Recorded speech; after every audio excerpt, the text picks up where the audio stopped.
koyar da addini. In ban ba ku wannan kula ba su waye zan ba wannan kulawa? Me gida inda muke zaman lafiya na Allah ya haɗa ma aljanna tare. To amin amin. Ke ga irin wannan kalaman da kike min ku? Munafuka algunguma sai kin zo ki dinga sai da kai na munafiki.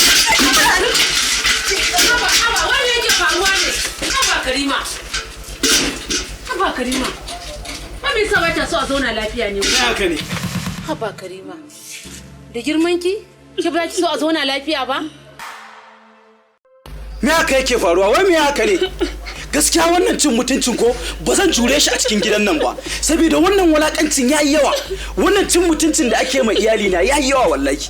To gaskiya tunda na fahimci abin haka ne, ni zan tattara inawa in bar muku cikin gidan nan kawai saboda ba zai yiwu ba. Tafi nono fari a saukar baba, ana raka taki gona. Haba Ashafa, yanzu ka tattara ka bar mahaifiyarka kana da inda yafi nan ne? Ba ka fa da shi fa.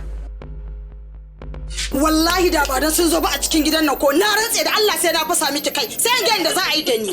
Wace Karime, wai me yasa kike haka ne? Yanzu a gabana kike faɗan irin waɗannan mugayen kalaman? Wace me yasa gabaki ɗaya ke a rayuwanki ba ki so a zauna lafiya a cikin gidan nan ne? Me yasa kike haka ne? To abun nan ya ishe